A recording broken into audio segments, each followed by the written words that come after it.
Good morning, good evening, and good night, wherever you are, and welcome to Chronicles, the City of Martyrs, Chapter 2. And we begin our scene with a particular kindred, a kindred who has gone through quite a deal, quite a change in recent nights. He has had much on his mind, much heavy and downward thoughts. But he is currently residing in a limousine, a fancy car, a hired vehicle. He is sat there, dwelling on his thoughts with his child, who is sat opposite him. This child is kept quite silent, humble. But the destination of the vehicle they are both in is towards an abandoned church, a place that is about to perform a ritual, a humble service for all kindred. And as we zoom in on this particular kindred and his thoughts, in this black limousine, take it away. Sitting down in the limousine is James. He is still. He looks right forward. There's things going through his mind, but not things of any petty nature. More concerns more than anything else. He thinks about unlife and what he's going to do and what's gonna happen. The small decisions he makes now are actually big in his mind. Just going back to his apartment, his safe place that he now has within the Canary Wharf. No, no, yeah, is just it feels like a pain to him to even go there. Going back there means he joins the Invictus again. This limousine he's hired is mostly rented by Invictus money. Most of his retainers and his allies are made up out of Invictus money. But he doesn't really want to go back to the Invictus now, does he? He doesn't feel any need for the Invictus anymore. They are more in a way for him for his whatever he wants to do now. And he just goes to one of those bottles of, let's say, vodka or something like that, and that's always in one of these limousine cars. Just pops the bottle open, begins to drink, shredding away that thing that he hated, alcohol. He feels alcohol to be some sort of escape for him, but of course it doesn't give any type of sustenance or buzz or relief from this pain that he is in. He looks to Cassandra, the small, fragile child he made, the woman he utterly and totally detests and hates. He thinks to himself maybe he should just end her because, well, of course, she's more of a problem than anything else, but of course, she is his. And while the Invictus doesn't really matter to him, the law does. But he looks to her and says, Cassandra, who would you say is the most important person or most powerful person within the circle of Crone that you would think would go to this hellhole of a town?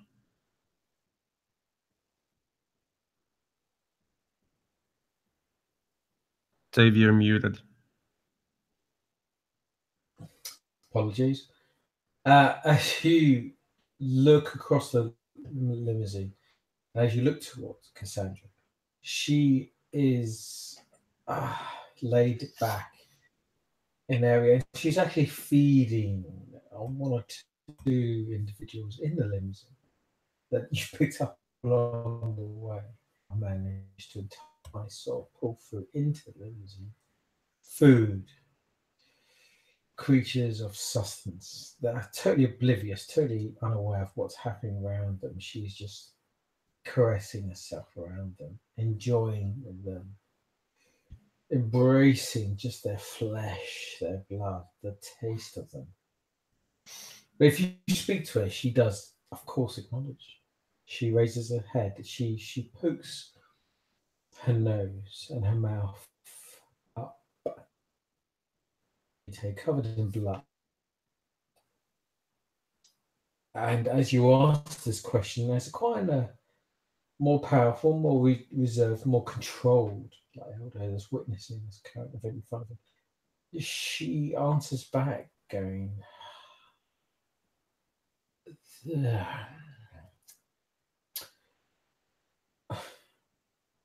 everyone knows the Lady Blacktooth is the highest of the crone, eldest mother, tallest priest.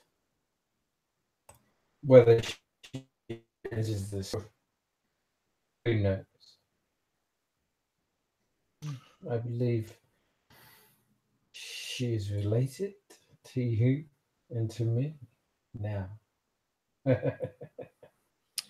She'll continue to kind of slip her tongue down this mortal's ear and continue to feed.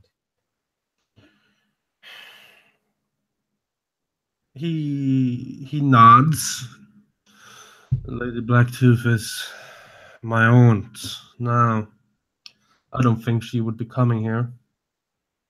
She's a boring person, anyway. I think we are not going to meet her at this rally or mass or whatever there is. Say, Cassandra, do you want to join the crone? Do you want to jump ship from the Invictus onto the crone? She kind of like crawls out the kind of blanket or the sort of semi-orgy that's happening in the background at the other end of the limousine, and she kind of crawls on all fours towards you and gathers whatever clothing or material to cover herself. The individuals behind are just lost in a sort of oblivion.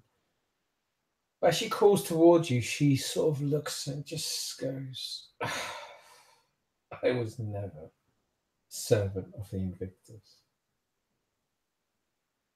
And I was never really a servant of the Crow. But I'm yours now, my father. Correction on that part, Cassandra. You were a servant of the Invictus because you are whatever fuck I tell you to be. Now, tell me one more time. Do you want to join the crone or not? I'm not playing games here, Cassandra. I think we're all just members of the Crone, and even if we don't realize it, we're all just nothing but beasts. My answer is yes. I rejected that long ago, and I won't reject it now.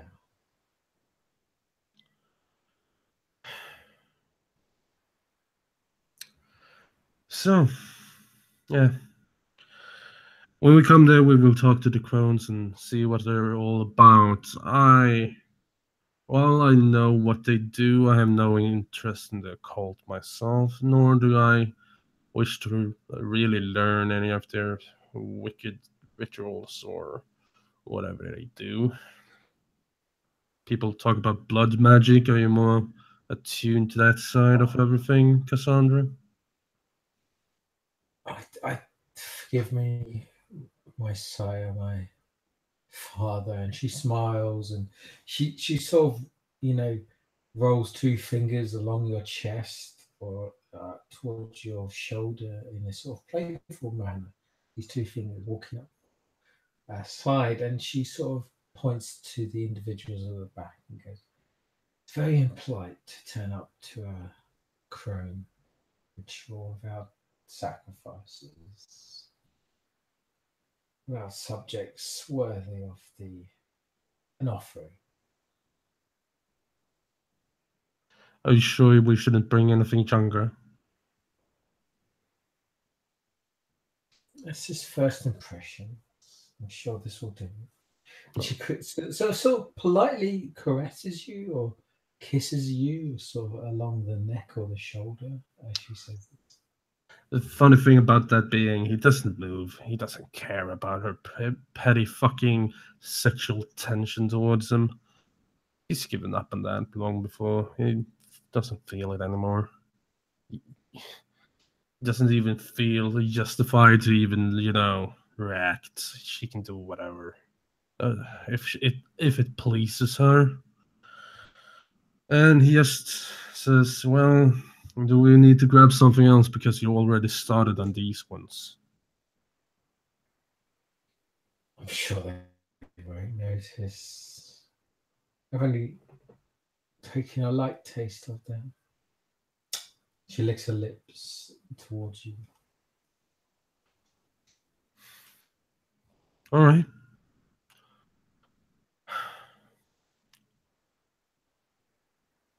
I feel like I'd made a mistake not embracing Beth. Oh, should we? Don't need to roll because I think it's not. She just gets somewhat angry as you say that, or upset, or distraught. This sort of seductive role she's placing upon you suddenly changes, and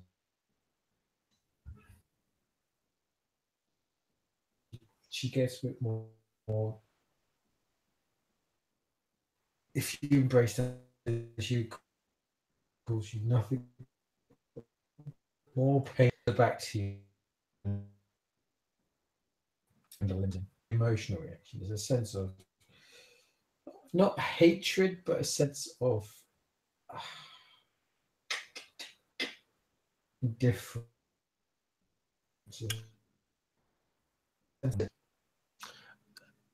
Dave, you're breaking up really bad. I can't hear what you're saying. Oh, you'd gauge a sense of her of a jealous sibling. All right. He turns his head to actually, look at her. She hasn't even met her face, even yet her eyes, and he looks at him. Says, "Well, Cassandra, you see, this is the thing. She was useful, and currently you are more baggage than anything else. I think I made the wrong move." Oh, she gets angry at that. She's you again through the blood sympathy through the tail. She's polite. You can definitely gauge a sense of anger, a sense of frustration, a sense of you embraced me. How dare you say this? But then she just replies with a sense of a smile of course, my sire, of course, my giver. I think we're arriving. I think we're here. Best make ourselves presentable. Of course. Now, Cassandra, remember, this is just a heads up for you. You need to make yourself useful. If I find you lagging behind in my trail, I will not stop running and leave you to the wolves chasing us. But I think you can do very great things, Cassandra. And he just pats her on the head like a little girl. And as the limousine stops outside this church, he just walks out. As you walk out and as you pat her on the head and leave her be, you can just feel the frustration. You can feel the anger from her, and it's a strong feeling of a sense of superiority. She feels that she should be above you. She feels that she should be your superior. He grabs her. Oh, this is a through the blood, through whatever. Yeah. It's just obvious. This kind Yeah. of feeling. He grabs her and looks her straight in the eyes and just says, "And wipe those stupid thoughts from your mind." And you feel that she really wants to just do something about it, but she doesn't. Bites it down and just smiles and nods and presents herself in a very polite, very mannerful, very sort of dignified way. Of course, I didn't mean to cause offence. I shall prepare the limousine, prepare the arrangements. Make those people look a little bit more presentable. I will be inside for the moment. When you're done, come in, would you? Of course, my sire, of course, my liege. And he smiles a little bit and gives her a peck on the cheek and just begins to walk up to the church. Okay. As you walk, as you leave, and she arranges the sort of details behind you, she arranges the offerings. She speaks to a few other individuals who seem to be like ghouls, serpents, at least. And you are it's the St. Dustin Church, located towards Tower Hill Gardens. It's a very old and simple church, quite small, but it's quite condemned. Age as you walk through it, the stones of a sense of history, a sense of detail. You're really breaking up now again, Dave. Just I apologize. Oh. So plug it in. The church walking in really has a significant historical presence. There's a huge sense of history about the place. Each stone sort of tells a story. Tells. Actually, hold on. I have to get something here. Tells their sort of. No, wait, something's fallen off. That's probably why. Hold on. No worries, I'll man. be right. I'll do some elevator music in the meantime. Elevator music in a second. Hold on. This is probably why I'm getting a bad connection because something.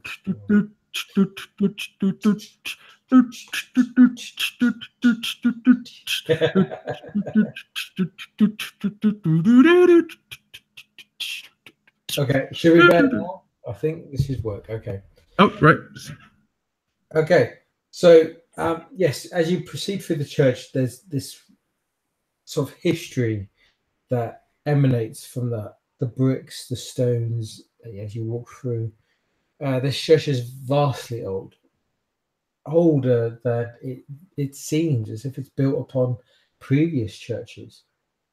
And as you walk through, suddenly there's like a burden that lifts off your shoulders, and you realize, that pain, that tension that's always been on you since you've been in London is gone.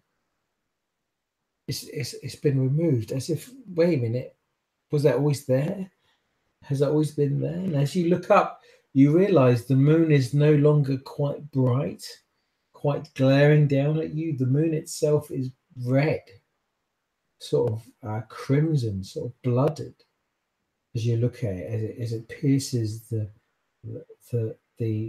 sort of collapsed church, the windows, the stonework, and you feel so much better, as if a burden has been lifted off your shoulders, as if a force has been taken from you, and you feel like a true kindred again.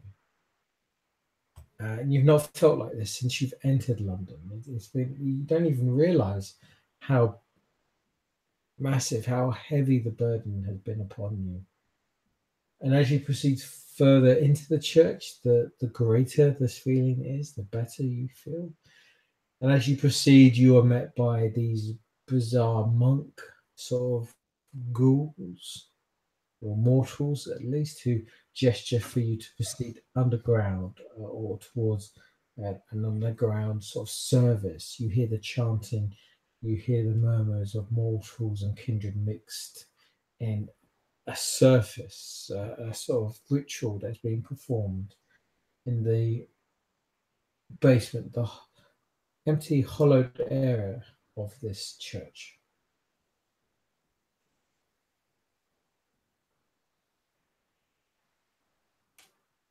Cool. Cool. So, reactions and thoughts. You know,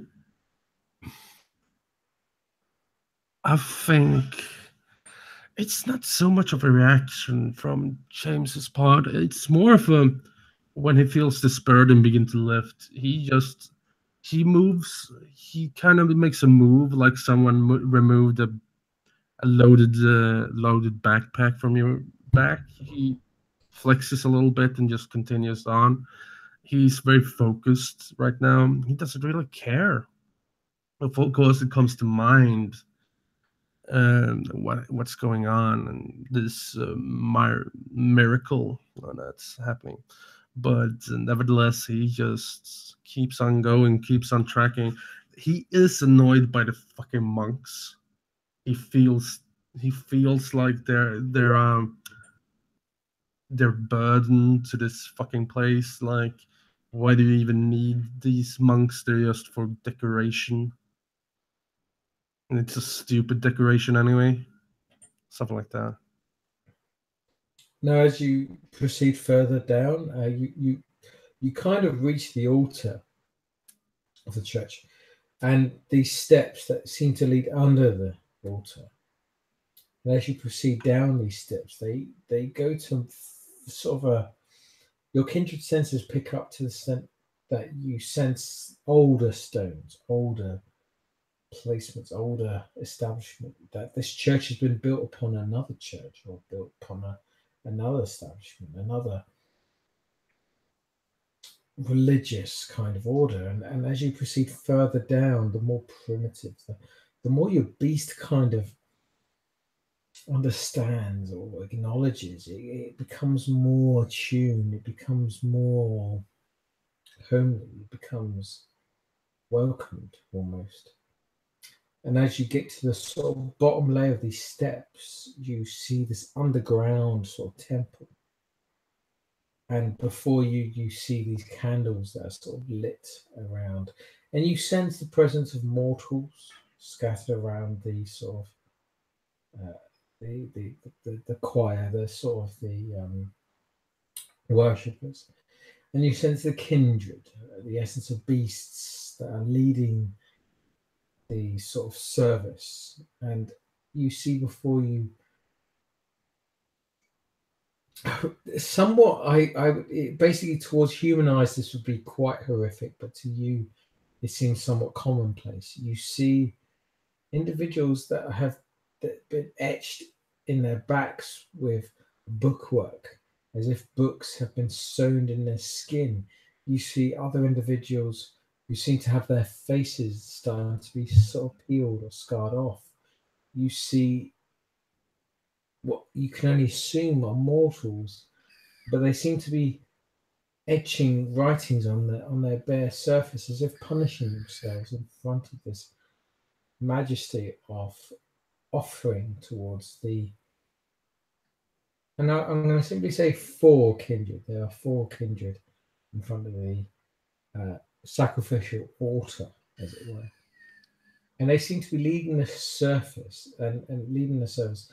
And you can already tell a few have already been sacrificed. At least two mortals, the blood has been spilt.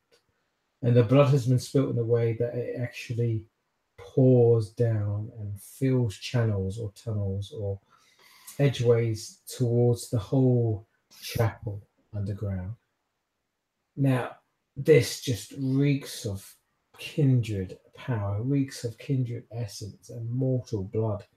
and it excites your beast. Your beast is overwhelmed with sensation of the torture, the pain of the mortals before you, and their blood offering willingly being offered towards you.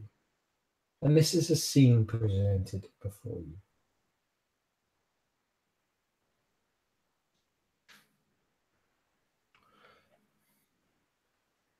He looks around. He just stands there, more or less waiting to be addressed. Feeling that he is more or less the only one out of place and also a vampire kindred, something with a beast. Um, he he goes around and like looks at people's backs, takes some, and with that, of course, he takes a few well placed sniffs as well, like taking in some air as he has the bloodhound feet, of course, as well. Like, what kind of blood is it? What kind of? Yeah, I'm happy to give you an automatic on that because you're a bloodhound now. As you walk through the church, this underground church, yeah, you smell the blood.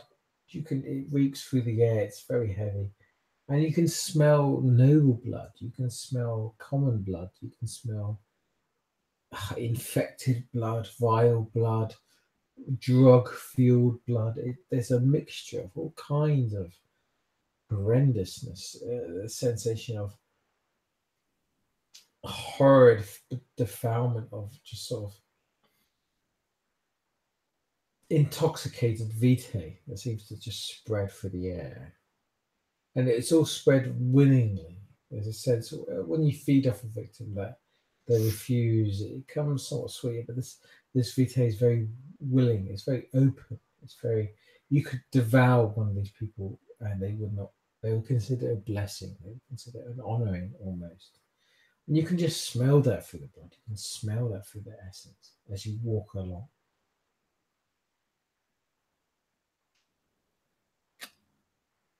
Yeah, as I said, he waits. Of course, as well. He waits for Cassandra, as she was bringing in the great gifts he brought. Okay, as you proceed, and you kind of find a place to sit, or you find a place to stand up there. The kind of everyone makes way for you. They acknowledge you, they respect you, and they actually offer you a place at the front of this sort of practice. And after a while, this kind of ritual sort of beating of themselves, or a ritual sort of offering of themselves, they wait until they all go silent. And at this point, an individual does enter the room. And she kind of appears from shadow. She appears from the stone sort of brickwork and emerges in front of this very old, very ancient stone altar.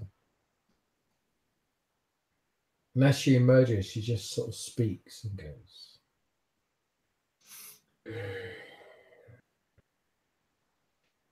brothers and sisters, we welcome you. We greet you to this offering of sacrifice.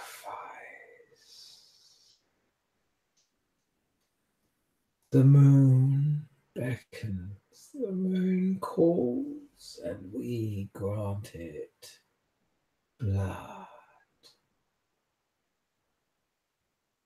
Come forth with your offerings, and you will be blessed.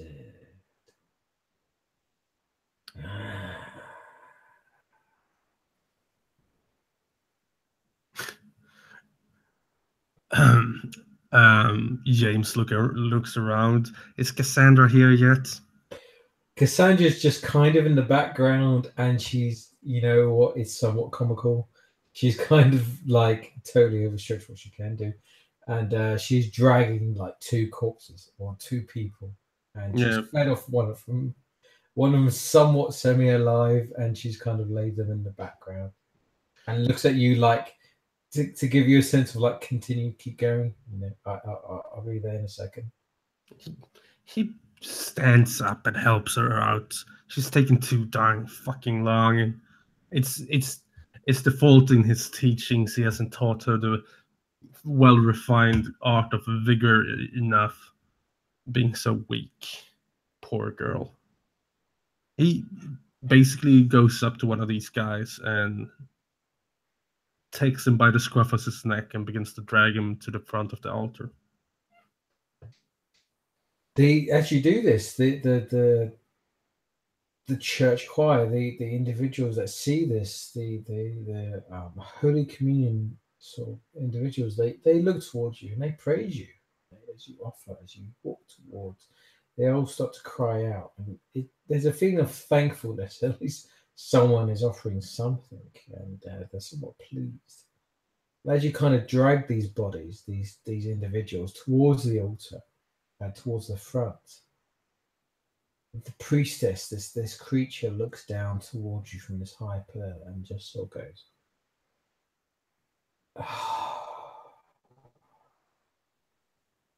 "It has been so long, my dear, dear subject. The creature of the beast, now distant and removed, approaches my humble altar. I welcome you, James, daughter and son of Kareen, mistress of the crown." Do I know who this fucker is? You have not met her before. You have never met her before. But obviously she seems to know your sire and you. He looks at her. Do I know you? We have not met. We are not known, but I was a teacher to your sire. Great. Lovely lass. Didn't really know her well. Oh, she was so promising as a student. And you have more potential than she ever could. Not interested. So I guess you know Cassandra then. And he beckons for her to come closer to the front. Right. This will be a role. This will be definitely a role here because there's all sorts of stuff going on. So this would be your wits and empathy, and let's make it a -3. -3 because that's a composure. Does the specialty emotion? Yes, definitely. Yeah, you gain extra dice for that. So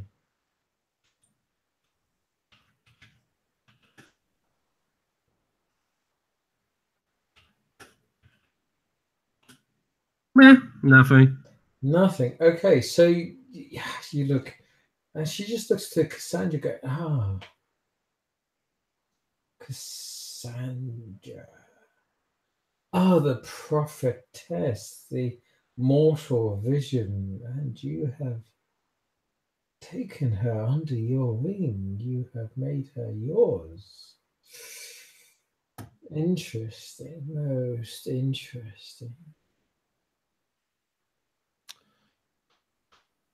So now that you have introduced me to, well, the rest of the audience here, can you introduce yourself as well? I mean, it's rude to know one's name when you haven't given your own. You have provided offerings, and we hold this festival night for all kindred. All are welcome here. Place them before the altar. Let their blood spill. Let their essence make this place sacred, and we shall speak. He places them in front of the altar.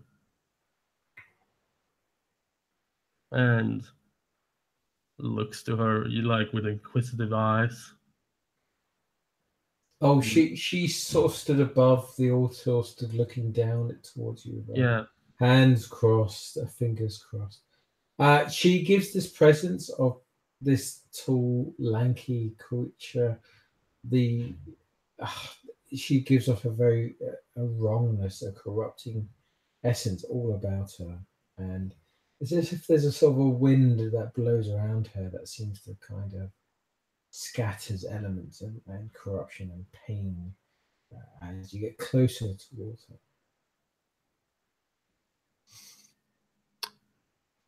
her.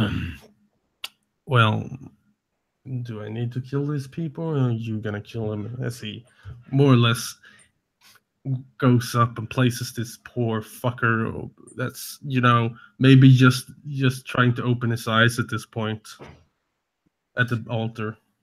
You have two individuals before you, and they're so bitten by the curse or bitten by the bite that they are quite mesmerized, quite out of it, or drained to a point where they're not sure what's going on, what's happening.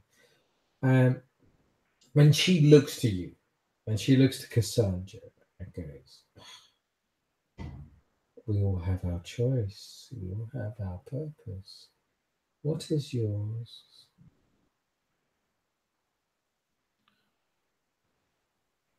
He looks to the poor man and goes, just grabs him by the neck and pulls his head off.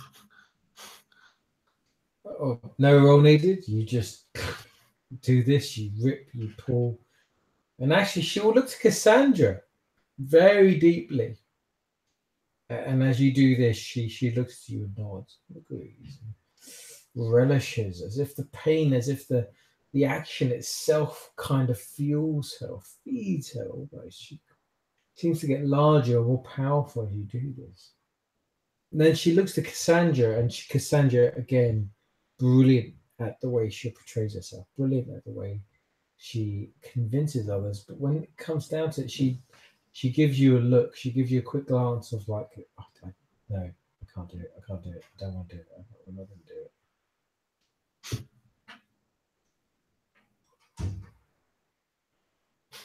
He turns to look at Cassandra and, looks to the other man laying on the altar. Come on now, Cassandra, do your part as well. We're here as guests, and let's respect the rules. She's I'm gonna need a roll here. I'm gonna need a roll here because Cassandra won't do it unless you really persuade her. So this would be a presence, and I think presence roll. I think either manipulation or socialize, or whatever's highest for you. How many extra die do you get for having her blood bounded to like fucking max? She is, I think, one level blood bound to you. No, she's third. I've fed her 3 times, man. Well, have you fed her 3 times? Oh, well, in that case, yes, you plus 3 dice to that. That includes, I think, either presence, presence, manipulation, subterfuge, or presence, manipulation, intimidation. But plus 3 to either roll, because it's about, yes, she is bloodbound to you and heavy. Just presence persuasion then.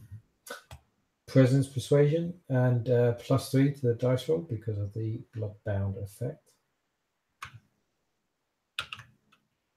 And each success will gain you an extra bonus, basically. All right.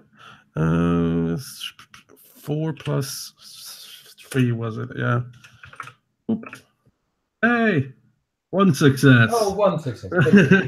So, that was a shit roll. It was a shit roll, but she is kind of. You can tell she doesn't want to do it. You can tell she really doesn't want to kill this person. And due to your success, you can tell that there's a history there where she's not killing them to the extent of, oh, I've done this before. oh, I'm so such a rogue, or I'm such an evil person. Da, da. She really doesn't want to do it because she's done it before and she doesn't want to do it again. But this is survival. She knows it. You can see it in her eyes. She realizes it and she just clicks. She does exactly the same as you do. She snaps, she clicks or cracks the neck and drains the blood, and the blood flows towards the altar or towards the sort of stone orifice or artwork presented before her. And it follows through. And with this, the priestess, the individual you're speaking to, just nods and gestures for you to follow her or proceed outwards. Hmm? Yeah, he'll nod and look to Cassandra and say, "Do you want to come as well?"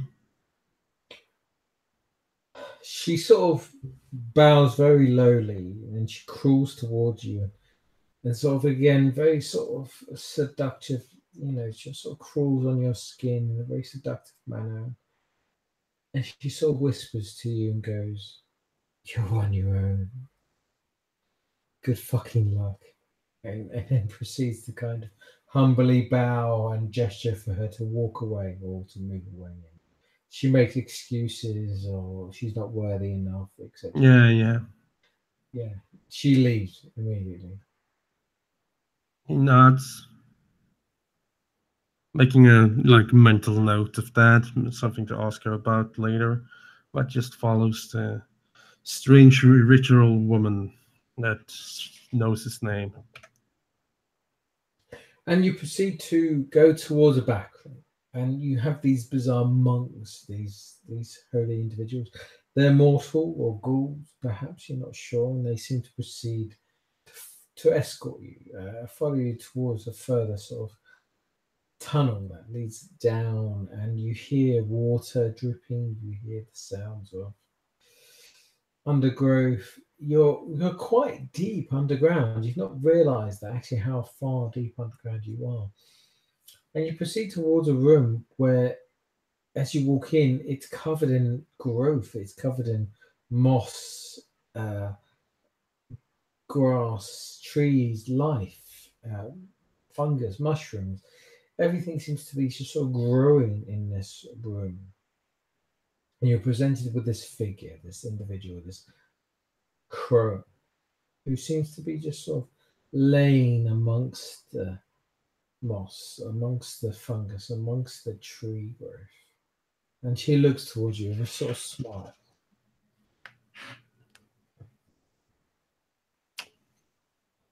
Nice place you have here. Now, should we get talking? I don't have all night. Oh, thank you.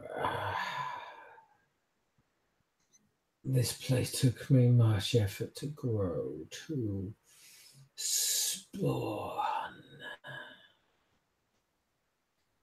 But, child of caviar,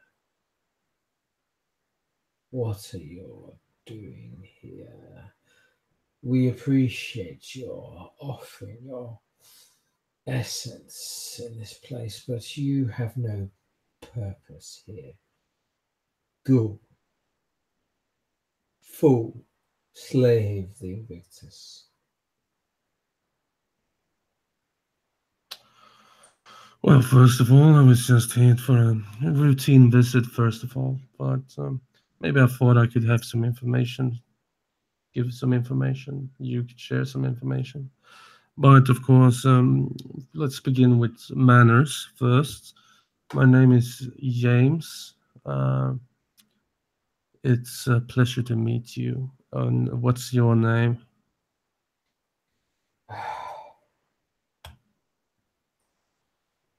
We know your name, Jane. Sheriff of London. Agent of the Grandmother. Agent of the Crimson Knight. I greet myself. I am Madame Akira,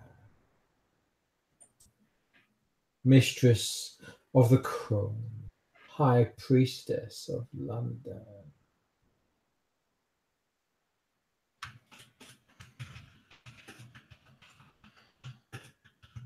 Okay. Give me a minute. I'm just writing some shit down. No, it's always good to make notes. So Madame Akira, High Priestess of London. Yeah.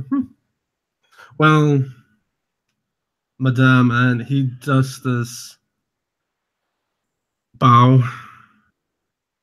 It feels like it's such a practiced move. He's something he's done in court so many times to anyone of high status within the Invictus.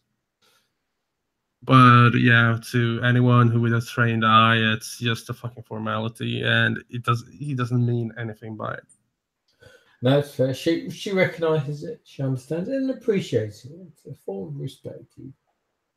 You've done your utmost, as it were, and she nods. And as she moves, the kind of trees, the fungus, the grass, the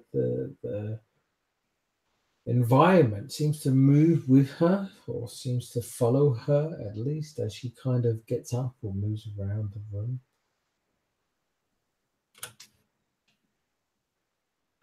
So, what's your business within the city limits of London, Madame Akira? Same as any kindred. We seek purpose. We seek kindred dominance. Our ties are the same as the Invictus, as the Crown, as the Ordo, all of the other carnets. We are just more knowledgeable than most.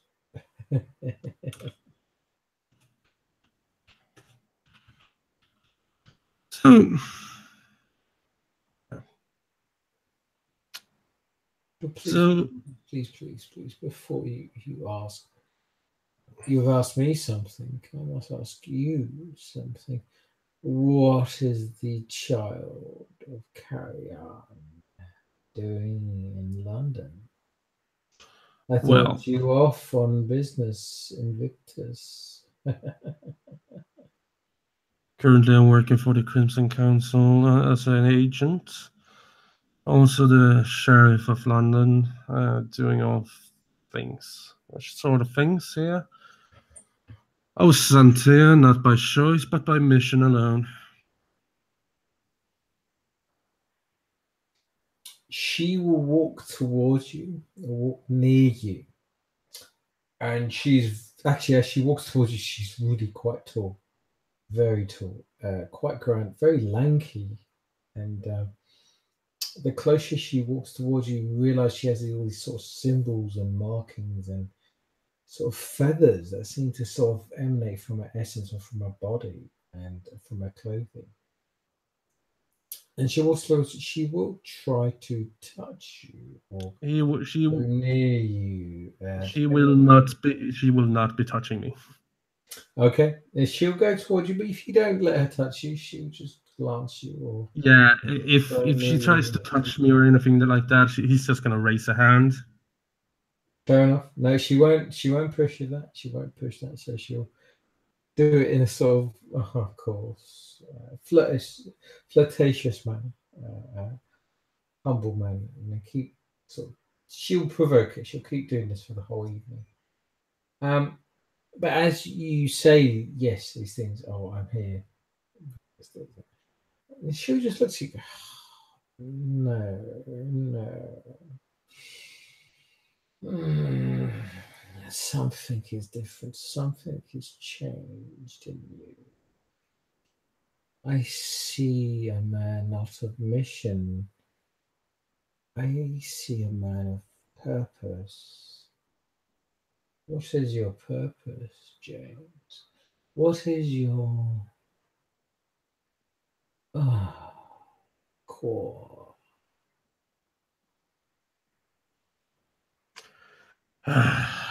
You know what I fucking hate?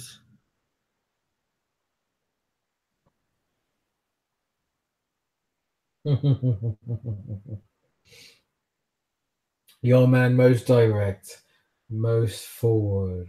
You hate lies. You hate falsehoods. You hate bitter tastes. You know what I hate the most?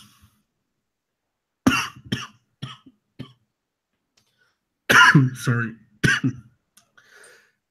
What I hate the most is sly motherfuckers trying to sound all fucking cool. You probably know why I'm here. Let's cut to the chase. Of course, I know why you're here. The question you need to ask is why you are here. I'm just looking to alternatives. Are you an alternative? I am here to reclaim London for the true children of God. We are the blessed. We are evolved. We are higher than those in London. I wish this to be true. Oh, how about yourself and Scylla? Do you even know what you're fighting here? Now, actually, as you say that, she gives you a squint or kind of a nod or an exceptional your statement. But you recognize. I'll give you it as an old Mac. You recognize. There's a sense of frustration in her facial texture. A sense of yes, we know what we're dealing with, and we're under control. We know what's happening, and she gives you kind of a wink or a nod. But definitely, there's a sense that there's frustration. There's a sense of tension. Yes, what they're dealing with has been unpredicted, not dealt with correctly. He he begins circling her at this point, moving up to her a little bit. You see, because I know what we're all facing here. Hell, I even have a great idea how to kill the motherfucker. So, what I'm bringing to the table is that, as well as a lot of information. Now, you want that information. Or do you want the Invictus to have that information? Doesn't really matter to me. Oh, she as you're kind of spying her, as you're kind of walking around her, she turns and just goes, "You give me this information, child. He'll tell me of this I'll and that." tell you what. No, no, that's not how negotiations work now, Madame Akira. First, I come to you because of, well, my ties to your covenant and as someone I might be able to trust. You know my mother, my real mother, not the fake one, not my adoptive mother. Now, what I can do is I can shut the hell up and continue working silently within the Invictus, saying everything is hunky fucking dory while I feed you information. But the thing is here, I need something on your side of the negotiation table. What can you give me?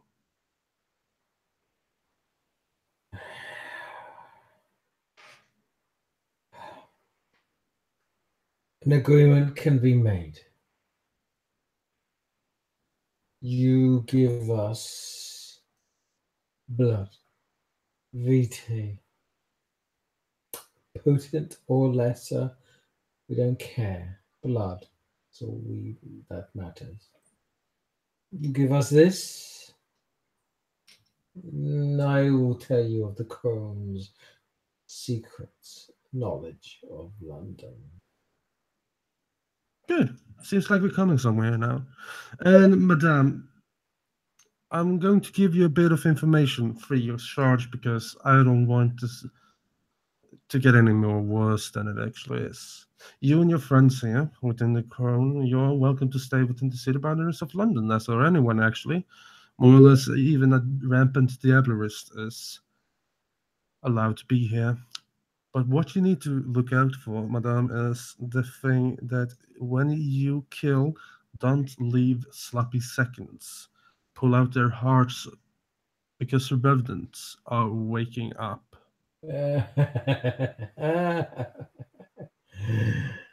It would seem the sheriff knows much and knows very little at the same time. Hmm. Enlighten me then, Madame. You gave us blood, you give us essence, you give us sacrifice on this day, every day. On the mortal calendar. From this point hence, no retraction, no excuses, and we will oblige you. Will these terms be acceptable? Nah, they're not. We're done here. And he begins to walk out. And as you kind of walk away, she'll just cry out like, "Ah, Cassandra, Karen walked the same way you did. She always came back." He stops and he turns around. Now, this is what I don't get with you people. Like, I'm an Invictus. I know how to make a fucking deal. Hell, even my little stepbrother knows how to make a deal. But this is where you kind of lighten the deal a little bit. She, you realize she's actually letting her beast out a bit, and you realize how strong and dominant her beast comes out, and you realize she's kept it quite hidden, she's kept it quite sort of dulled back, and it's starting to emerge now. It's starting to push you and push your surroundings and the others around you. But she looks to you, and again, it's just a frustration, a sense of not knowing, and she just looks going, terms can be arranged. What Good. does you seek, child of Kara? Of course, I seek information. I want to be done with this place, actually. I don't care what happens to it after I'm done with it. You can have it. Hell, the Invictus can have it. That's the thing, really. I'm just putting sides up right now. But I'll help you. Hell, I'll even join your covenant if you want me to. But I want your protection and your word on it. She just nods and tilts an eye, and actually kind of offers a kind of carved hand in a way of gesture, a way of sort of promise of the covenant. And he goes to shake it, but he stops in the like just before. And of course, if you want one of the best agents of the Invictus and the Crimson Council on your side as well, you'll help me out when I need a help.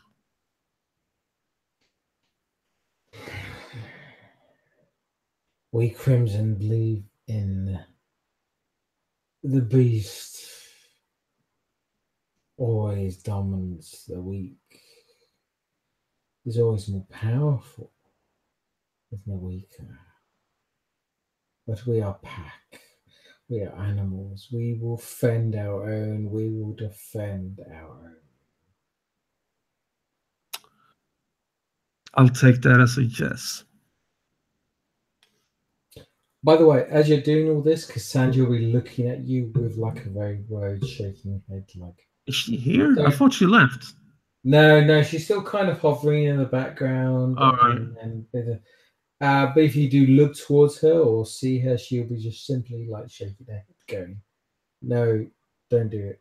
Don't do it. And you'll feel for the blood sympathy, a sense of like, "Don't do it, don't go near these people," etc., etc., etc. It's a very humble sort of blood sympathy.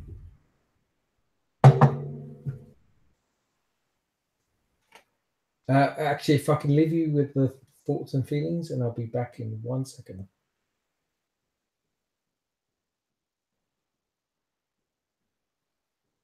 Fuck, I don't have anything to say right now. James is confused. Hi, everyone. Nice to have you here. How are you doing? Great to hear.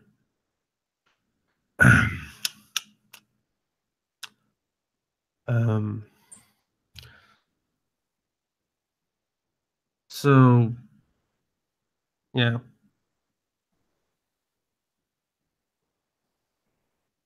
Hi, Mom. Hi, Dad. If you're watching this, I guess you're not because you never watch my stuff.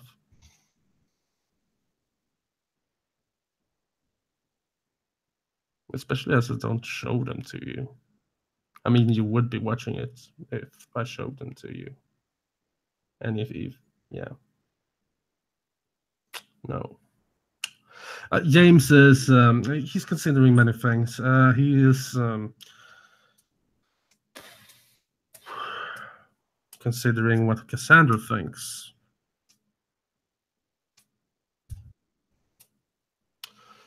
And as soon as Dave comes back, we'll have a cool little talk.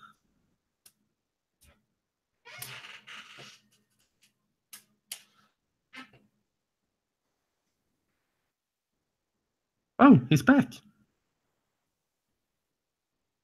Hello, Dave.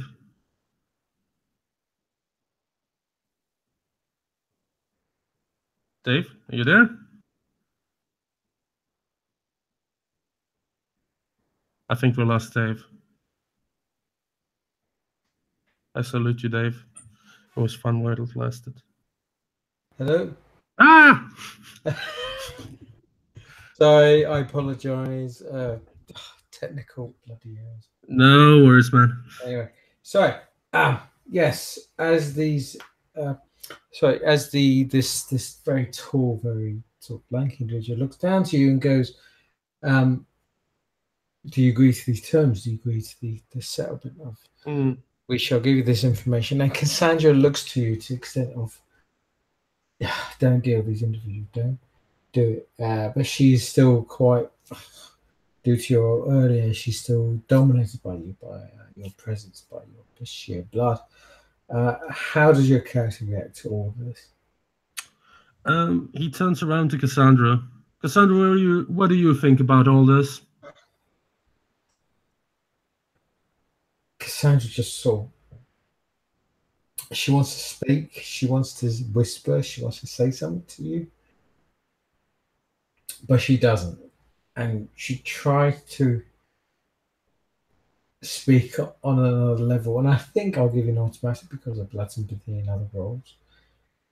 She's just, through her eyes, she looks towards you as if she's just being polite, as if she's trying to offer these sort of sacrifices to these individuals. She's bringing you here to give you a sense of purpose, but at the same time, she looks to you going, just don't trust her. Don't trust her. Never trust her.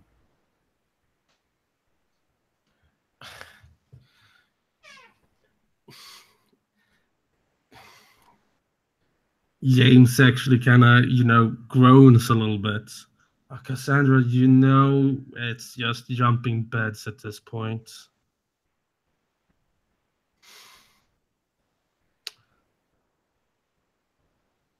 Madame Akira, I'm sorry, but for now, I can't strike this deal. I need to talk with my shop.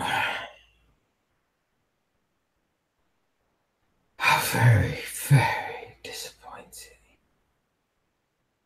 With the crown offer much. Have you not felt the lesson boon of the moon? Have you not felt better here than any other place in London?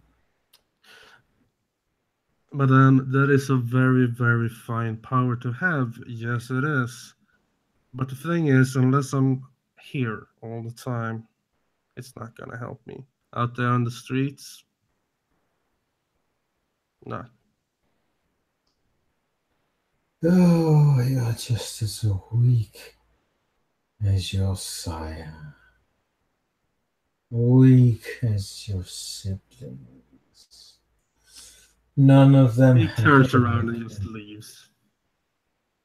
Oh, as you leave or as you walk away, she'll just call this out and say, like, all of you are weak, pathetic, not willing to embrace what you are.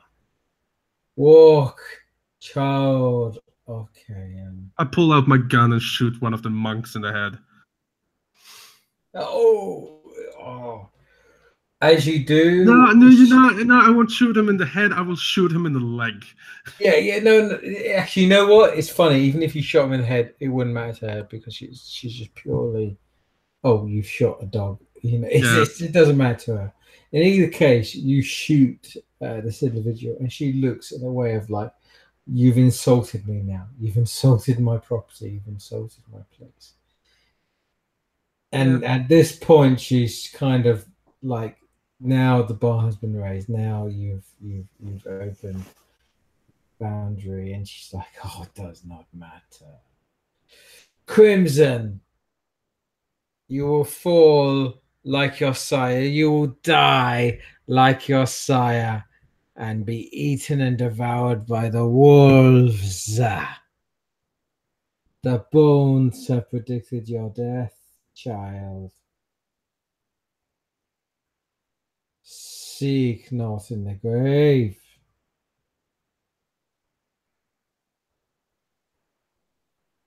And she just sort of lectures or cries out and mumbles to you. And Cassandra will be like, "Yeah, we gotta go now. We have to leave right now because we've been told them that it's gonna get bad. It's gonna get worse." Yeah. He's just walking out. And as just as he leaves, he shouts down, "It was a pleasure meeting you, Madame Akira. I suggest, I think we won't be talking so much anymore, but I welcome you to the city of London. Stay the fuck away from my streets." And as you do this, Cassandra, it's a very sort of polite walk. You're walking quite fast paced and you're walking quite quick, and you're walking towards the limousine and to the sort of security guards. And as you do, Cassandra's walking. She's a bit ahead of you, and she'll be walking there, and she'll look to you, just going, "That's good, great impression. You just insulted the priestess of the crown, great mother. Okay, great. Let's keep walking. Go, go, go, He was go." kind of a bitch, wasn't he? Jesus Christ, she can fucking ensnare you. She can voodoo doll you. She can make you jump off a bridge. Just keep walking before she remembers what you look like. No. Oh, yeah, whatever. Oh, Jesus Christ! I just want to die. Now I'm stuck here. This fucking hell. And as she keeps feeling, the monks, the creatures, the cultists, the humans start to gather behind you. They start to sort of go towards you as you're leaving the church, as you're heading towards the car. Because for a girl who says we're all gonna die, it doesn't matter, we're all gonna die, you seem to fucking care awfully lot. I care a lot because I want to live. I don't care if you die. I want to live, and unfortunately, if you live, I live. A fucking sad state of affair. Yeah. I'm saying we just get out of the city.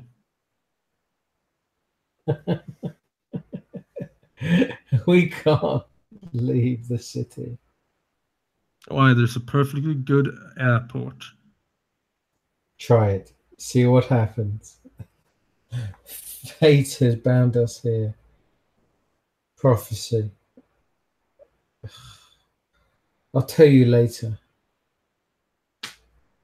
Alright.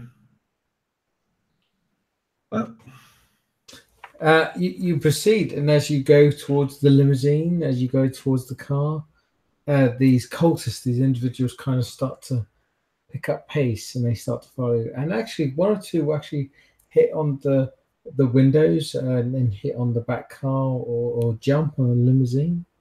They'll be driven off after a time, unless you do otherwise. And you sort of proceed to leave the church, the circle, the crone itself. Final thoughts or feelings as you kind of drive away.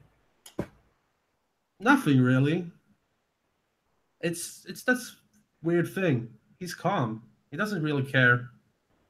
I mean, he doesn't care anymore. That's the thing. He's concerned a little bit about Cassandra, but not much. Just simple things. He hands Cassandra his phone and asks her to book some flight tickets to New York City. We're getting the fuck out of this town. I don't care anymore. She nods and she laughs as you say this, as you book the tickets, as you arrange these destinations. And she mocks you and she really says, "Oh, can we pick up some people along the way, or can we find someone to stop? Can we get some more to feed or drink upon the way, etc., etc., etc." And as this happens, we will happily end scene as these particular kindred have made some enemies of the crone. And we shall see what happens in the next current night. Thank you for watching and hope you enjoyed this show.